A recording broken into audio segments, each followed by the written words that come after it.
The key takeaways is the overall positive attitude to the industry. There have been some jitters over the past several months in the industry and stock prices, but I think people are gaining confidence that the economy is still on good footing, that the economy is healthy, and so I think overall it's just a good vibe here at the conference, which is encouraging.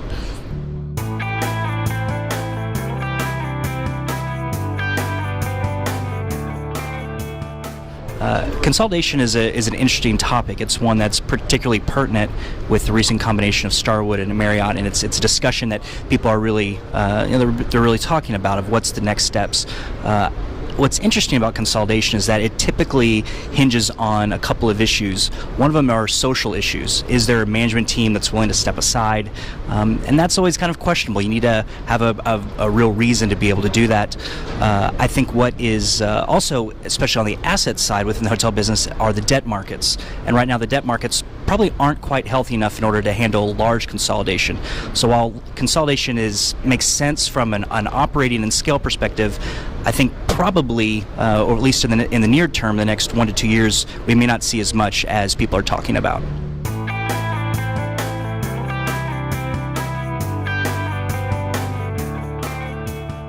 This is an important topic of understanding, are we at the peak and what does that mean?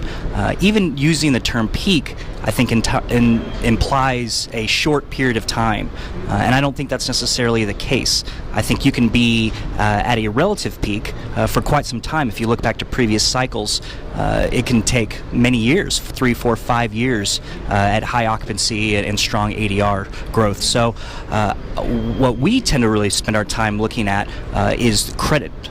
We think credit is the lifeblood of the overall economy, of the business sector, and so credit right now is growing.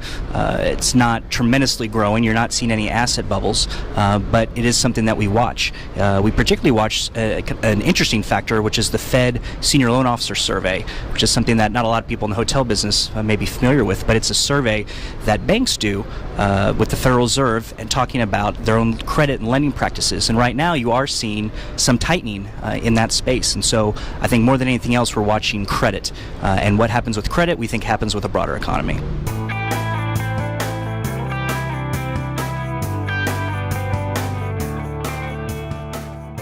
So this issue of technology and lodging is one that is very important to us at Ashford. At the end of the day, you want to be providing technologies that help your customers with their experience that they have at your hotels.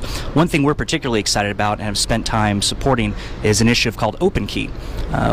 The future of our industry is in mobile. I think everybody recognizes that. I mean, even me walking around this conference, I have my cell phone and I have my iPad. I don't even really have pen and paper.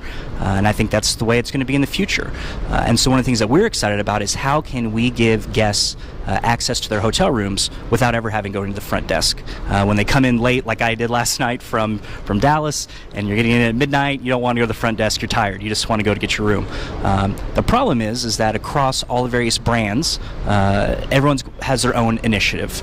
They want their own app, and we think over the long run, the answer is going to be a single app that controls all hotel rooms across all brands. And OpenKey is an initiative that a lot of hotel owners are getting behind and have been signing up on because it transcends brands and hotel locks, different companies. And it's something we're very excited about because we do think that providing an option, an app for guests to come right in and get to their hotel room is of great value and really helps the customer experience. So that's one initiative that we're very excited about.